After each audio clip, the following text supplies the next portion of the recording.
Hello everyone, कैसे आप सब। उम्मीद है आप सब बढ़िया होंगे। अभी मैंने पेपर 2 और पेपर 3 का सेक्शन ए का सॉल्यूशन डाल दिया है। आज हम पेपर 4 करने वाले हैं। उम्मीद है आप सबको इसके पहले वाली जो सारी वीडियोस थी वो अच्छी लगी होंगी। चलिए आज पेपर 4 का सेक्शन ए स्टार्ट करते हैं। राइट, चलिए बच्चों।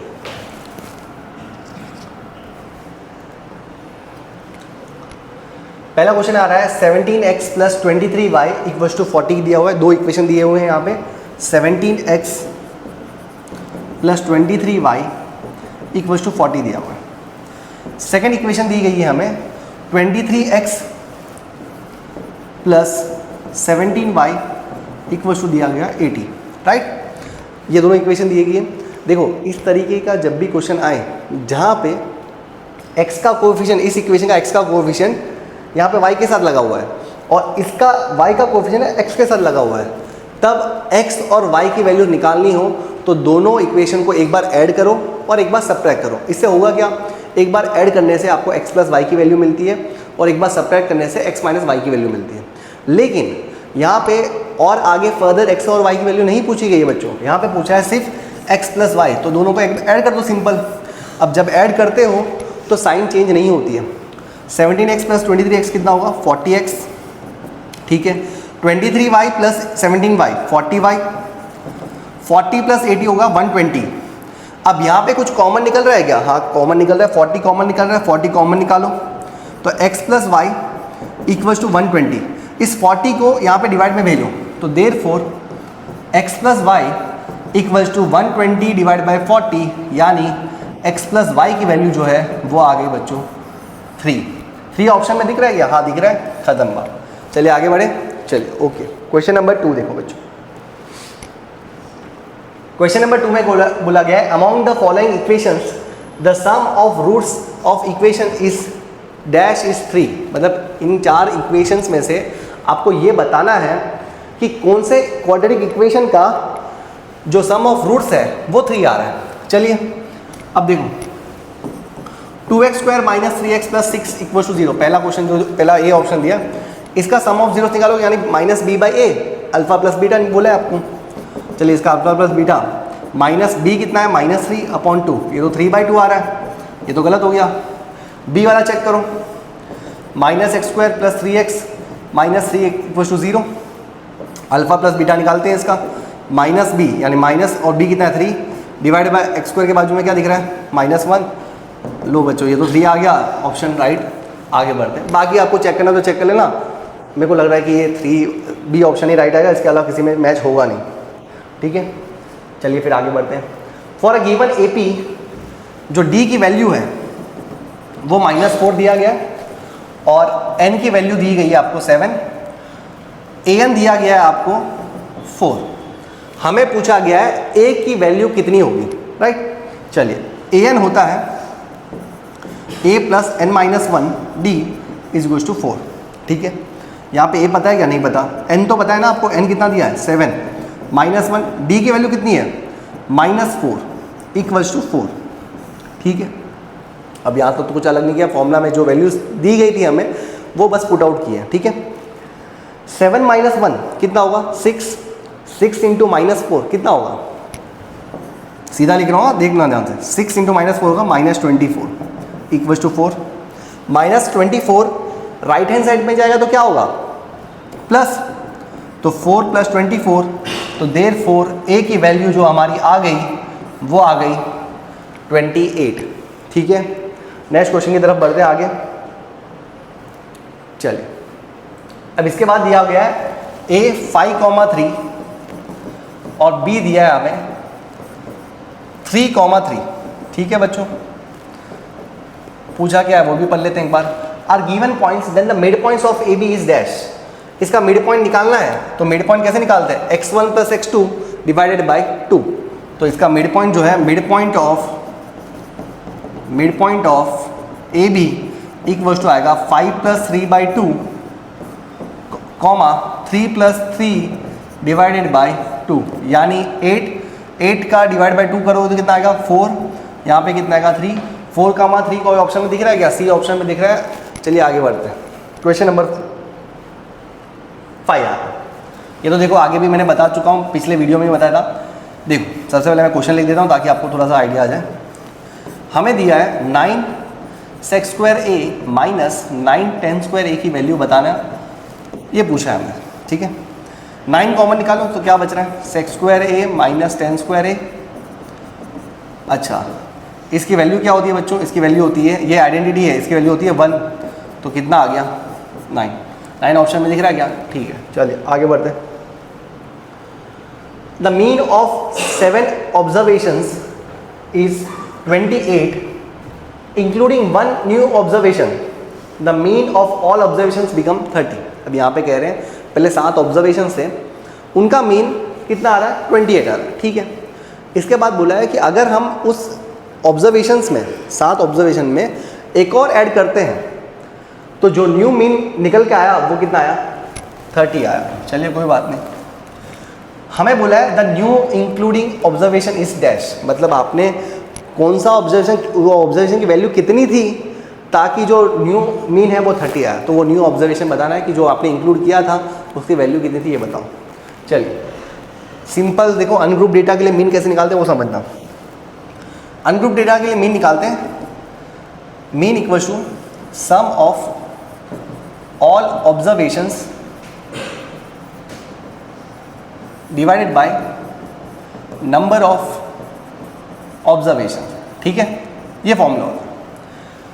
अब यहाँ पे देखो, मुझे नहीं पता कि 7 ऑब्जर्वेशन कौन से थे, तो लेट मैं मान लेता हूँ, लेट, चलिए पहले मैं इसको नीचे कर लेता हूँ थोड़ा सा ताकि कुछ चीज़ें विजिबल हो जाए।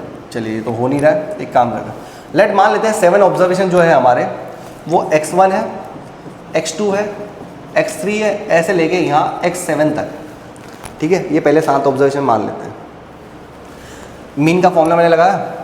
चलिए मीन पहले कितना दिया था आपको 28, नंबर ऑफ द ऑब्जर्वेशंस कितने हैं 7, सम ऑफ ऑल ऑब्जर्वेशन क्या दिख रहे हैं हमें x1 plus x2 plus x3 से लेके कहाँ तक x7 तक, ये 7 डिवाइड में दिख रहा है, यहाँ पे जाए तो क्या होगा मल्टीप्लाई। यानी मैं ऐसा कह सकता हूँ कि मैंने यहाँ से 7 ऑब्जर्वेशन का सम कितना है वो निकाल दिया, तो मैं यहाँ पे लिख देता हूँ therefore x1 plus x2 plus x3, इसका सम जो है वो हमारा आ रहा है, इसको मल्टीप्लाई करो 27 होता है 140 प्लस 8 7 56, यानी ये 196 आ जाएगा, ठीक है। अब इससे क्या हो गया, इससे कुछ नहीं हुआ है बच्चों, देखो पहले x1 x2 से लेके x7 थे, अब मैंने एक और ऑब्जर्वेशन ऐड कर दिया, मान लेते हैं वो y है, ठीक है। अब न्यू मीन कैसे निकालोगे, न्यू मीन होगा x बार, न्यू मीन नहीं लिखता हूँ, सिर्फ x बार नहीं लिखता क्योंकि x बार पहले लिख चुका हूँ इसके लिए। न्यू मीन निकाला तो कैसे करोगे, वापिस है सम ऑफ ऑल ऑब्जर्वेशंस। अब सम ऑफ ऑल ऑब्जर्वेशंस में क्या आएगा, x1 plus x2 plus x3 x7 और साथ में क्या ऐड हो जाएगा y डिवाइडेड बाय, आपने एक ऑब्जर्वेशन ऐड किया है, पहले कितने थे 7 थे, अब एक ऐड किया है तो नंबर ऑफ ऑब्जर्वेशंस कितने हो जाएंगे 8। इस बात को ध्यान रखना है कि पहले 7 ऑब्जर्वेशंस थे, आपने एक ऐड किया तो नंबर ऑफ ऑब्जर्वेशन कितने हो गए 8 हो गए। चलिए यहाँ पे मैं ब्रैकेट लगा रहा हूँ, कुछ वजह है इसकी, आपको पता चल जाएगा। न्यू मीन कितना हो गया 30। चलिए इसका सम आप ऑलरेडी लिख चुके हो, कितना है 196, वेरी गुड।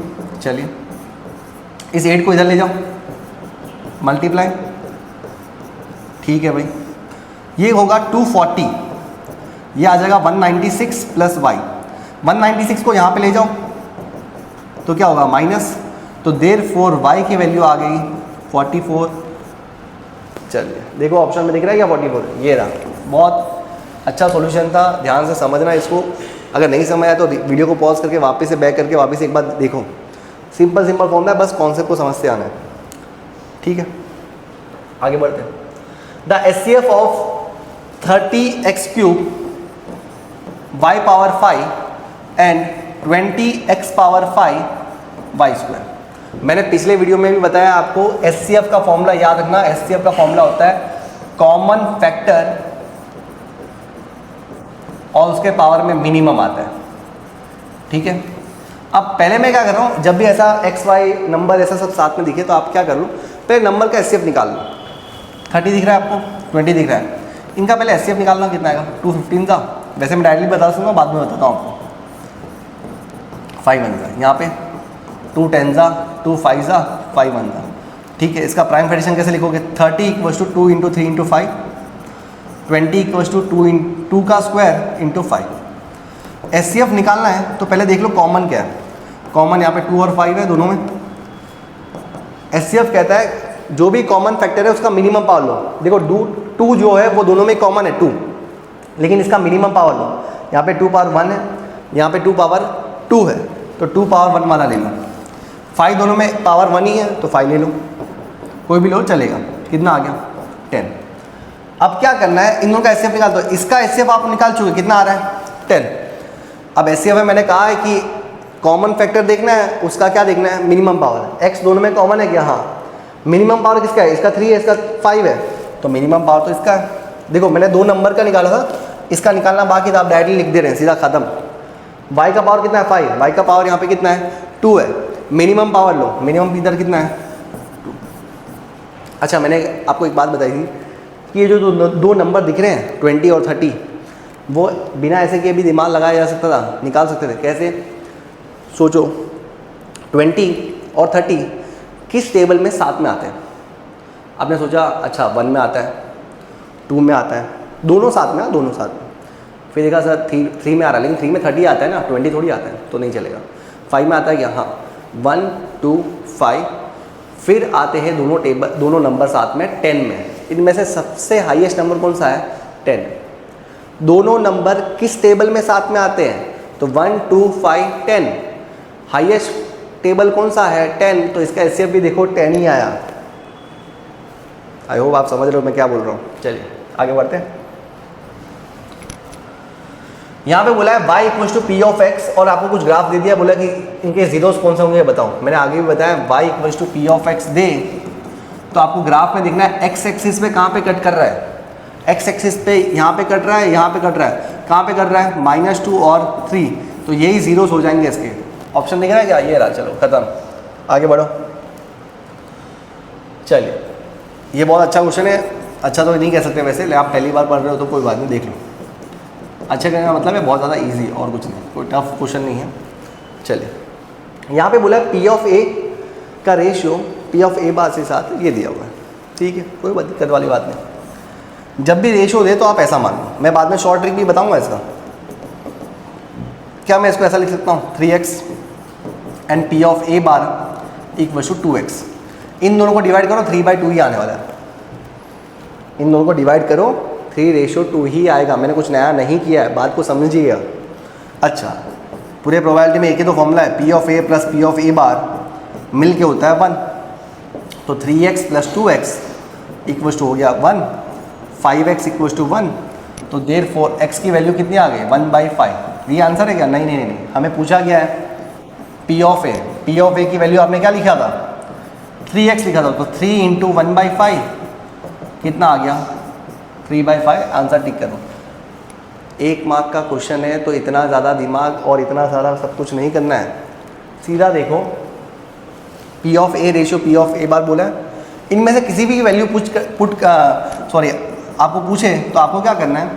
पहले जो भी दो रेशियो दिया है उनको प्लस कर दो। 3 + 2 कितना हुआ? 5।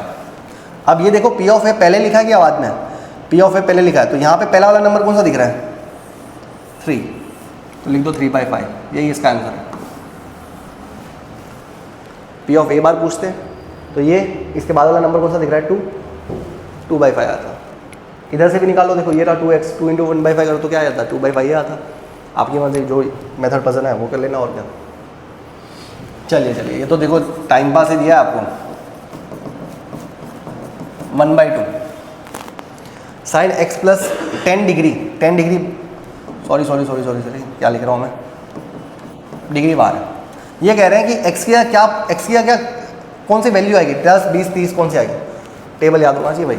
साइन 30 की वैल्यू होती है 1/2, तो यहाँ पे 10 दिया हुआ है तो x की क्या रखोगे आप? 20। चलो मुबारक का आंसर आ गया खत्म।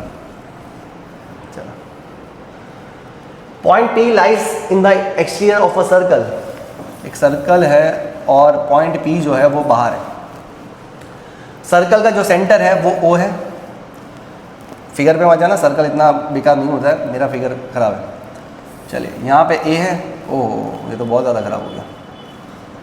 चलिए ये लो, दो टेंजेंट है ए और बी, पी ए और P B drawn from point P, ये तो हमने बना दिया, are incline to each other at 58 degree. Incline का मतलब होता है कि ये जो पूरा एंगल है वो 58 डिग्री आपको बोला गया है। थोड़ा और बड़े से लिख देता हूँ मैं यहाँ पे यार, चलिए ये 58 डिग्री दिया हुआ है, दिख रहा है। हमें बोला है पी ऑफ ए बताओ, P O A, P of A नहीं सॉरी, पी ओ ए पूछा है, मतलब ये वाला एंगल पूछा गया। चलिए एक सर्कल में जब भी बाहर वाला टेंजेंट जो इंक्लाइन होता है वो, और ये जो सेंटर वाला ये वाला एंगल देखना, मैं जो ग्रीन वाला बना रहा हूँ, ये पूरा एंगल और ये पूरा एंगल मिल के होता है 180। कितना होता है 180। तो ये 58 है तो इसको 180 से माइनस करो, ये दोनों मिल के होता है 180। चलो मैं काम करता हूँ, लिख ही देता हूँ यार। चलो A P B plus angle A O B मिल के होता है 180, तो ये 58 डिग्री। ये थियरम भी प्रूफ किया आपने कि दोनों का मिलके 180 होता है। तो angle A O B 180 minus 58 कितना आ गया 102, नहीं ये आएगा 122, ठीक है 122। नहीं ये पूछा है क्या, नहीं ये नहीं पूछा। अब ये दोनों ट्रायंगल, लेंथ ऑफ टेंजेंट्स वाला थ्योरम याद हो तो ये दोनों ट्रायंगल कॉन्ग्रुएंट होते हैं। अगर कॉन्ग्रुएंट है तो फिर ये वाला एंगल और ये वाला एंगल सेम होता है, अगर सेम है तो ये भी, ये 61 होगा और ये 61 होगा, तभी तो जाके 122 बनेगा। देखो आप इतना तो समझ आना चाहिए आपको, नहीं समझ आया तो फिर कमेंट में करना, अगले वीडियो में देखेंगे, सोचेंगे आपके बारे में। चलिए mean of first and odd natural number. अब देखो ये तो मैं आपको फॉर्मूला लिखवा देता हूँ। देखो mean of N natural numbers बोले आप तो फॉर्मूला होता है n+1/2। अगर बोल दें फर्स्ट, ये भी फर्स्ट के लिए था वैसे, फर्स्ट एन ऑड नंबर्स तो फॉर्मूला होता है n। और वैसे बोल दें इवन फर्स्ट, ये लिख लेना आपको काम आएगा, फर्स्ट एन इवन नंबर्स बोल दें तो आ जाएगा n+1। यहाँ पे किसका पूछा है, ऑड का। खत्म करो आगे बढ़ो। चलो द HCF ऑफ 63 एंड 77, अभी बताया था HCF का फॉर्मूला अगर याद हो, पहले इसका HCF निकाल लेते हैं। 3 से जगह 3 21 जा, 3 1 जा, 3 7 जा, 7 1 जा, 7 1 जा, 7 11 जा, 11 1 जा। चलिए प्राइम फ्रैक्शन कैसे लिखेंगे, 3 का square into 7, 77 equals to 7 into 11। HCF कहता है कॉमन फैक्टर पहले देख लो, कॉमन फैक्टर 7 दिख रहा है और कुछ नहीं दिख रहा है, तो HCF आ गया 7। यहाँ पे कह रहे हैं 1 आ रहा है, ये तो गलत बात हो गई, क्या हो गई, फॉल्स हो गया। चलिए आगे बढ़े। ठीक है, the sum of zeros of the quadratic polynomial 3x square plus 5x minus 2, ये हमें क्वाड्रेटिक पॉलिनोमियल दिया हुआ है। चलिए अल्फा प्लस बीटा होता है -b/a। ए की वैल्यू बताऊँ क्या 3, बी की वैल्यू x के बाजू वाला 5, सी क्या है -2। चलिए फिर यहाँ पे पुट करो 5 3 कितना आ रहा है -5/3, -5/3 आ रहा है। चलिए the sum of the zeros of the polynomial तो फॉल्स आ रहा है। ठीक है, चलिए फिर आगे बढ़ते हैं। If the graph of the equation 49x minus 51y equals to k is a line passing through the origin, then k equals to 0। सबसे पहले बात को समझो, आपको एक इक्वेशन दी है 49x minus 51y equals to k। जो लाइन है वो कहाँ से पास हो रही है, देखो पेपर 3 वाले में सेक्शन ए में मैंने बताया था कि वहाँ पे लाइन ना x एक्सिस से पास हो रही, तो y का कोऑर्डिनेट 0 लिया था, y एक्सिस से पास हो तो x का कोऑर्डिनेट 0 लो। ये पास हो रहा है ओरिजिन से, ओरिजिन से पास हो रहा है तो x को 0 लो और y को भी 0 लो, क्या आ जाएगा k की वैल्यू 0, क्योंकि ये भी 0 ये भी 0, k की वैल्यू क्या आ गई 0, और ये भी तो ये कह रहे हैं तो क्या आ जाएगा ट्रू, खत्म। चलिए the probability of a sun rising in the west, sun rise कहाँ करता है, 10th में आगे बताया या नहीं, सन राइज करता है ईस्ट में। यूनिवर्सल ट्रूथ है वो, और यूनिवर्सल ट्रूथ का प्रोबेबिलिटी हमेशा 1 होता है। ये इम्पॉसिबल इवेंट है। सन हमेशा ही राइज करता है वो ईस्ट में ही करता है, तो उसकी प्रोबेबिलिटी हमेशा 1 आती है। ये कहते हैं -1 है, तो क्या बोलोगे आप? फॉल्स। अच्छा, इसको ऐसे पूछ लेता हूँ, what is the probability of sun rising in the east, तो क्या बोल देना? +1। और पहली बात तो देखो ये सब भी देखना नहीं था, बकवास। प्रोबेबिलिटी हमेशा नेगेटिव में कभी होता है क्या? हमेशा पॉजिटिव होता है, तो फिर सीधा फॉल्स आता है। क्या देखते हैं, चलिए आगे बढ़ते हैं। The common difference of the AP, ये देखो पिछले पेपर में भी करवाया था, इसको ना थोड़ा सा पहले सॉल्व कर लो आप। चलिए 24 को मैं यहाँ पे सॉल्व कर लूँ। देखो 24 को क्या ऐसा लिख सकता हूँ, 6 × 4, 4 बाहर आएगा तो क्या होगा? 2√6 होगा। और वैसे 54 को मैं ऐसा लिखूँ, 9 × 6, 9 बाहर आएगा तो क्या होगा? 3√6। 9 किसका स्क्वायर है? 3 का। ओ गलत लिख रहे हैं क्या? ये रहा 6, तो यहाँ पे लिखें √6, 2√6, 3√6। क्या पूछा है? Common difference. बकवास, ये तो √6 आ गया बस। कैसे निकाला देख लो भाई। 2√6 माइनस √6 कितना आ गया? √6। बहुत लल्लू सवाल था। चलो, the common point between a circle and the tangent to the circle is called dash. क्या ही कहना है इन लोग का। ये सर्कल है, टेंजेंट का मतलब होता है जो एक पॉइंट पे टच करे, ठीक है? ये सेंटर मान लेते हैं। जहाँ पे टच करता है उसको हम प्यार से बोलते हैं पॉइंट ऑफ कांटेक्ट। देखो मजाक कर रहे हैं आपके साथ, इतना इजी से क्वेश्चन पूछ के। A girl calculates that the probability of her winning the first prize in a lottery is 0.08, ठीक है? If 600 tickets of the lottery are sold, how many tickets has she bought? समझे? चलिए देखो, मैंने सबसे पहले समझो प्रोबेबिलिटी ऑफ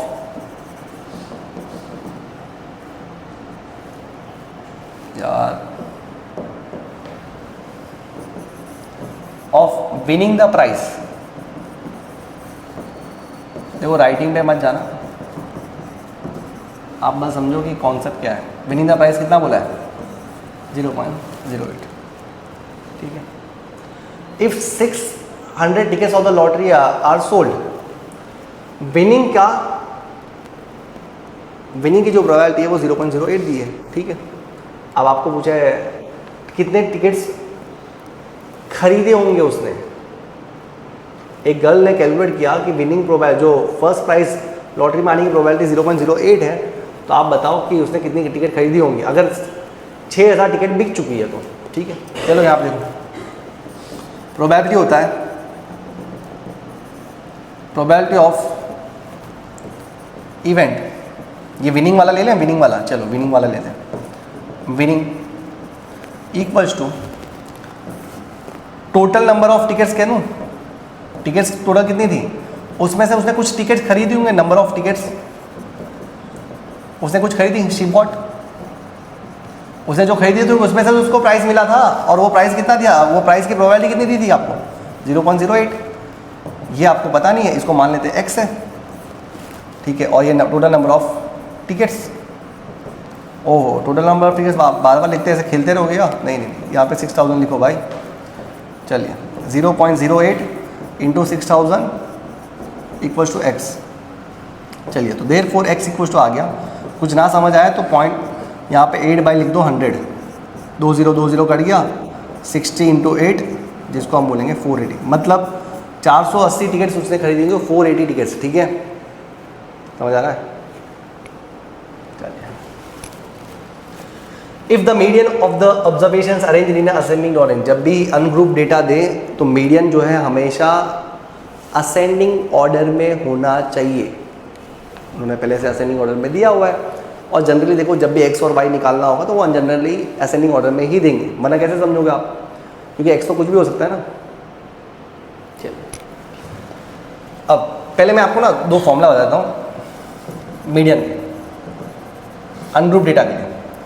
अगर n इवन है, इवन, तो मीडियन का फॉर्मूला होता है n/2 ऑब्जर्वेशन, ऑब्जर्वेशन वैल्यू, और n/2 + 1 ऑब्जर्वेशन। ये जो एक्स्ट्रा चीज़ें बताता हूँ वो लिख लेना। चलिए ये ऑड है, अगर n ऑड हो तो फॉर्मूला होता है n+1/2 ऑब्जर्वेशन, खत्म, फिर खत्म। ठीक है, चलिए फिर यहाँ पे आते हैं। पहले देखो ऑब्जर्वेशन क्या दिया वो देख लेते हैं। 8, 12, 17, x, 25 और 28 दिया है। कितने नंबर ऑफ ऑब्जर्वेशन है? n कितना है? 6 का मतलब क्या होता है? E1 फॉर्मूला लगाओ, m इक्वल्स टू n की 6 लिखो, 6/2 observation plus 6/2 plus 1 observation divided by 2। चलिए कितना आएगा? 3rd observation plus 4th observation divide by 2। जल्दबाजी में क्या करते हैं? 3 + 4 कर देते हैं। नहीं, 3rd ऑब्जर्वेशन है ना, तो 1 प्लस पहला, ये पहला ऑब्जर्वेशन, सेकेंड, थर्ड वाला कौन सा दिख रहा है? ये, और 4th वाला कौन सा दिख रहा है? ये। तो यहाँ पे आएगा 17 + x डिवाइडेड बाय 2। अच्छा, मीडियन का उन्होंने वैल्यू कुछ दिया हुआ है, कितना दिया है? 20 दिया है। 2 को इधर ले जाओ, 20 × 2 = 17 + x, 40 = 17 + x। तो x की वैल्यू आ गई 21 आएगी। नहीं, बकवास। 17 माइनस करो, कितना आएगा? 23। ठीक है, चलिए फिर आगे बढ़ते हैं। Curve surface area of sphere, ये तो देखो समझ आना चाहिए। कुछ लोग क्या है, कर्व सरफेस एरिया मतलब हेमिस्फीयर का लगा देते हैं फॉर्मूला। स्फीयर का कर्व सरफेस एरिया होता ही नहीं है। तो कर्व सरफेस एरिया पूछे या TSA पूछे या सरफेस एरिया पूछे, स्फीयर बोला है तो हमेशा 4πr² ही आएगा। तो 21 का ऑप्शन आता है C। बात करते हैं 22 नंबर की। स्फीयर का कर्व सरफेस एरिया होता नहीं है, total surface area 4πr², surface area बोले तो भी क्या बोलना? 4πr²। ठीक है। Curve surface area of a cylinder, बचपन से पढ़ते हैं ये, B 2πRH। ठीक है। सेगमेंट मैं पहले समझा देता हूँ, फिर बाद में ये इंग्लिश जो लिखी हो पढ़ लेना आप। सेगमेंट और सेगमेंट, ये सर्कल है, मान लेते हैं सेंटर है। सेगमेंट का मतलब होता है, अरे यार, ये कॉर्ड है, ये कॉर्ड और आर्क के बीच का जो रीजन दिख रहा है आपको, रीजन दिख रहा है क्या? जो रीजन दिख रहा है, उस रीजन को हम कहते हैं सेगमेंट। क्या बोला मैंने? वापस से बता रहा हूँ। कॉर्ड और आर्क के बीच में, कॉर्ड, ये रहा कॉर्ड, ये आर्क, इसके बीच के रीजन को हम कहते हैं सेगमेंट। सेक्टर यानी ये रेडियस है, ये भी रेडियस है, सेंटर से निकाल दो रेडियस ही होगा, ये आर्क है, इसके बीच के रीजन को हम बोलते हैं सेक्टर। सेगमेंट यानी the region between the chord and the arc is called segment. Sector means the region between two radius and the arc is called sector. चलिए देख लो इंग्लिश में क्या लिखा है, सेगमेंट। यहाँ पे देख लो सेगमेंट, फोर्स पहले लिखा है एनी पार्ट ऑफ द, बकवास हटाओ। सेगमेंट वापिस से देखो, portion of a circular region bounded by arc and the chord. ठीक है, तो 23 का आ जाएगा बी ऑप्शन। ठीक, 24 का देखो भाई, sector, portion of a circular region enclose by arc and the two radius. सही तो बोल रहे हैं, तो 24 का क्या आ जाएगा? सी। तो सेक्टर ये रहा, लो ये रहा, खत्म। वीडियो पसंद आए लाइक करना, शेयर करना, सब्सक्राइब करना। अगर आप चाहते हो कि मैं सेक्शन C, B, D सब वीडियोस बनाऊं और आगे सारे पेपर्स के भी सॉल्यूशंस करूं, तो कमेंट करना, अपने दोस्तों के साथ शेयर करना। जितने ज़्यादा व्यूज़ होंगे उस हिसाब से हम और वीडियोस बनाएंगे। Thank you.